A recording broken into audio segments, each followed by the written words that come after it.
No niin, terve. Nyt teemme pienen testin. Käytössä on Liquid Forcen uudet kamat. Testisuunnitelma on seuraavanlainen. Kokeillaan Tao ja Rap. Ensi vuoden malleja. Ja sen lisäksi vielä krebataan siteet laittamalla ne mun vanhan lautan. Voidaan verrata mikä todellinen ero siteen ja siteen välillä. Pistetään stanssit tappiin. Katsotaan mihin Taosta ja Raffista on.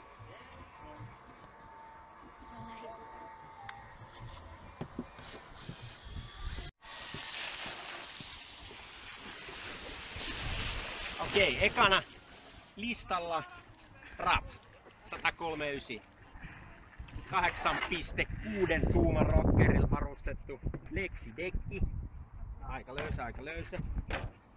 No niin, ja Raffi refleksiteet aika hyvältä tuntuu, napakka istuu kuin hansikas. Pistetään tiukalle, noi ei kyllä jalka irtoa ihan eka käänteessä. Napakasti. Vaikka löytyy kuvaajan varjo.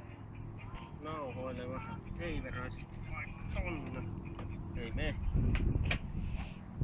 Kääntöoletusta tarvitaan.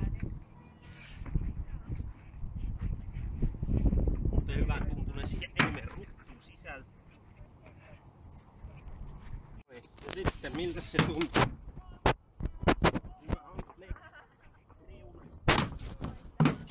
Lähdö.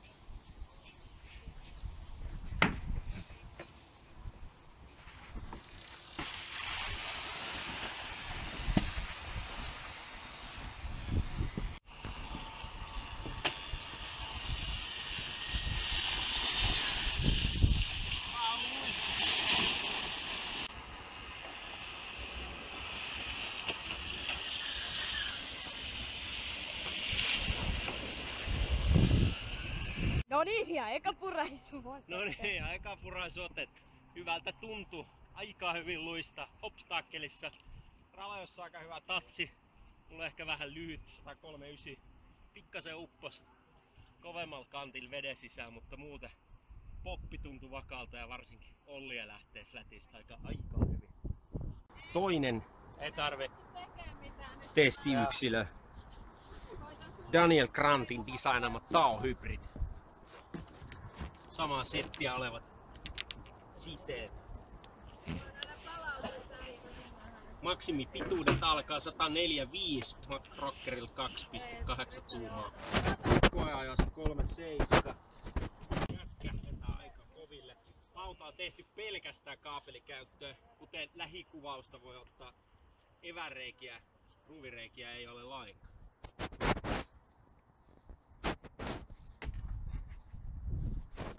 Ei ihan niin kova flexi kuin Raffissa. Jep. Katsotaan mihin se Tao Hybridistä tekee on.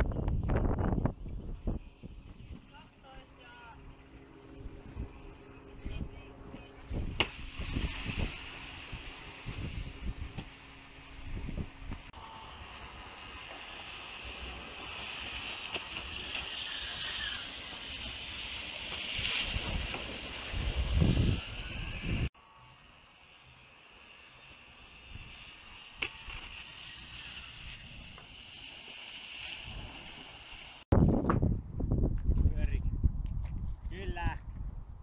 Oli pidoltaan parempi selkeästi. Mutta ensivaikutelma Taon siteistä ei ehkä niin hyvä.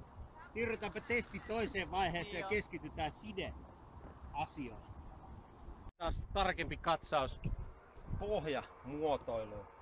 Eli Taosta löytyy selkeästi kahdessa rivissä moldatut evämuodot tai olaat. Kun taas Raffissa selkeästi tail and nose aivan sileä, helpottaa suuresti tietyissä obstakkeleissa vetämistä, mutta ehkä raleja pito Taossa parempi. Myös tuntuma upottavuuteen parempi, vaikka tää oli 137, silti se ei painanut veden sisään läheskään niin kuin toi Raffi homma. Okei, testi on suunnitelmasta tarkastettu ja testin kakkosvaihe. Siteiden vertailu. Absoluuttisena testipenkkinä toimii tämän kesän harrastevälinen whippi, jolloin saamme testituloksen täydellisenä esiin.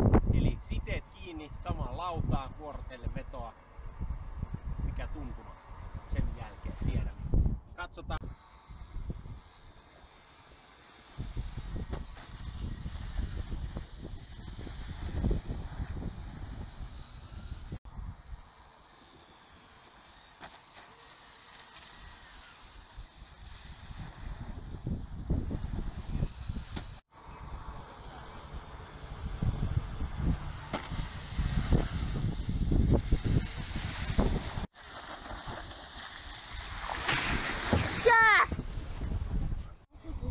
Ok, tää on lähitarkastelussa erittäin kevyt. Onko liian kevyt? Sisäkenkä sorvattu kiinni, kun taas raffi refleksis irtoava sisäkenkä tarralla.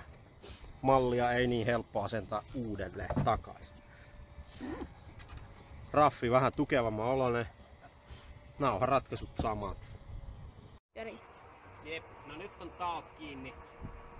Pitää aika tiukalle vetää kevytrakenteinen side, mutta vinkki vitonen. Meillä on nyt varmaa dataa, miten nämä asennut ympäri ja tänne.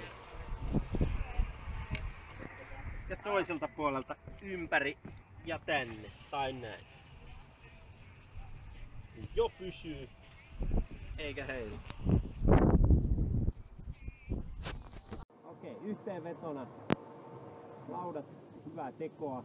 Henkko mielipiteenä kyllä Tao on lautana parempi, mutta siteessä ehkä toisinpäin. Raffi vähän jykevämpi tekosena ja erillisellä sisäkengällä paljon tukevampi. Mutta jos absoluuttista kiveyttä hakee, niin kyllä Tao on sillä